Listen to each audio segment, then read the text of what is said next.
Hi, my name is Maddie Fontenot, and I graduated from LSU in Information Systems and Decision Sciences in 2018. And I now live in Houston and work at ExxonMobil in IT. And what I wanted to talk to you guys today about is how to meal prep. So the reason that I wanted to do a presentation on this is because when I moved to Houston, I learned the hard way that if you don't meal prep, you can start to form some really unhealthy eating habits, and you waste a lot of money on food that you don't need to. So hopefully after watching this, you will understand about some of the benefits that can come from meal prepping and also want to take it on yourself and learn how. So hopefully that helps. Let's get started. Okay, so the first thing that I wanted to do is just talk high level about some of the benefits that can come from meal prepping. Number one, it helps you stick to your goal, your health goal that is. You can save some money, you can save some time, and it's extremely convenient. And when I started thinking about, how do you meal prep, I really broke it down into 6 main steps. So I'm just going to quickly go through all of them, and then after we can go into more detail about each one. But so number one is pick your goal. Number two, make a list of your meals for the week. Then go grocery shopping, of course, prepare those meals, put them into your containers, and then enjoy. So let's get into it. So for the first one, pick your goal. And by goal, again, I mean a health goal. I think this is really important because depending on what your goal is, that's going to determine what kind of food you're looking to put into your meal prep.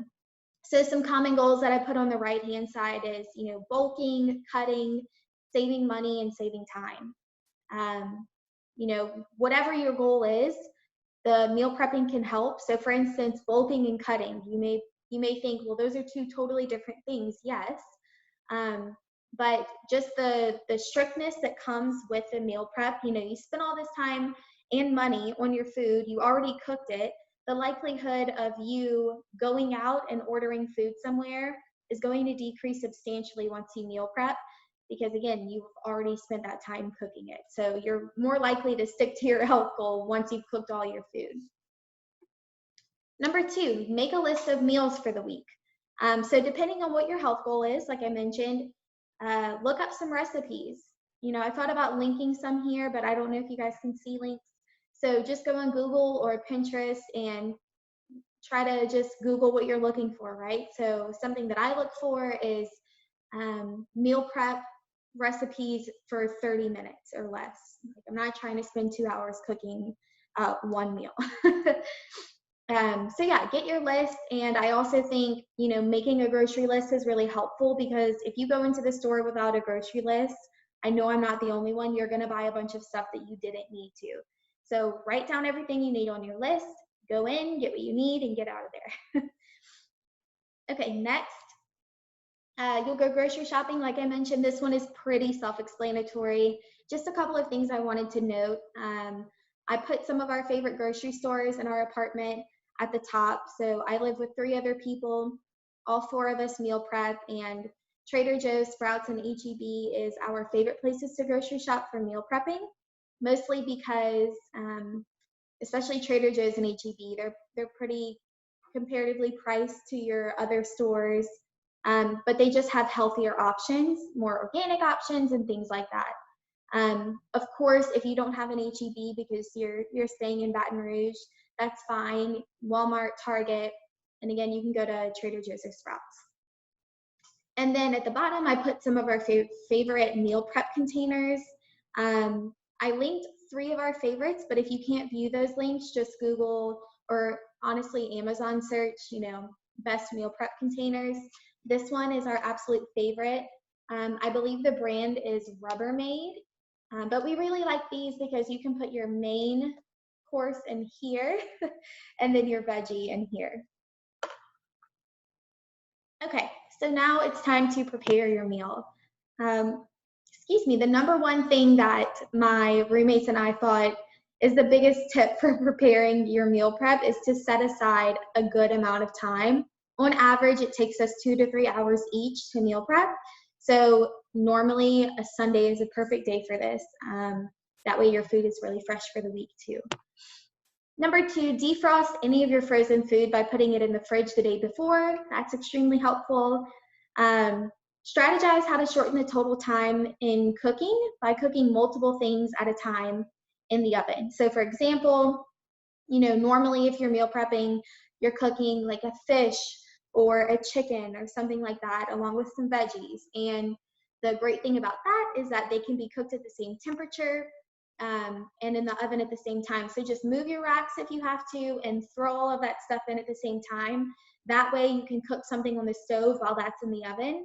And then when it comes out, you can put it into your containers all at the same time. So another tip we have is to season your food pretty well to ensure that you don't get tired of eating it. One of the, I don't want to say downfalls, but kind of a downfall of meal prepping is that you are going to be eating a meal more than once. So just make sure that it's seasoned to your liking because you will be eating it a few times that week. Another is to wear comfortable shoes. So I seem to be the only one in my apartment that struggles with this, but maybe it'll happen to you too. So just make sure you wear comfortable shoes whenever you're meal prepping. You're on your feet for multiple hours at a time, and so it's just easier that way. And lastly, put on some music or some TV to help the time pass by. Okay, so really the last step is to portion your meals into containers. So what I do is as I'm cooking or if something's in the oven, I'll take all of my containers and lay them out. And then I'll fill them with the food once it comes out. And then if there's leftovers, what we typically do is eat it that night, or we put it in the freezer and you can use it for the next week and just defrost it in a crock pot or something like that, which actually helps you save money for the next week.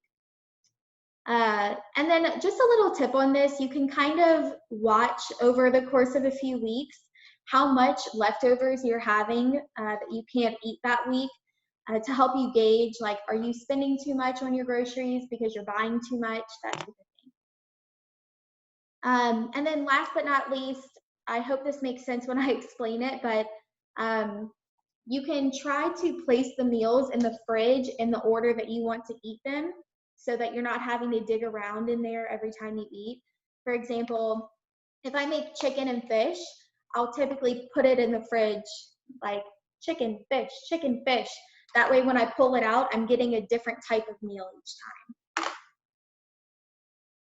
Okay, and then enjoy. So, just to highlight some of the benefits again, number 1 for me, honestly, is tied between 2 things. Being able to stick to my goal because I have all of my stuff already cooked, so I'm less likely to go out and buy food that I don't need. And 2 is the amount of time that you save doing this is just invaluable. I mean, after a long day of work at the office, talking with colleagues and in meetings all day, you get home and I promise you the last thing you want to do is spend time cooking a meal. Being able to just pop this in the microwave for 30 seconds to a minute is so helpful. So yeah, hope you guys enjoy. Try it out if you haven't already done it. Yeah, thank you.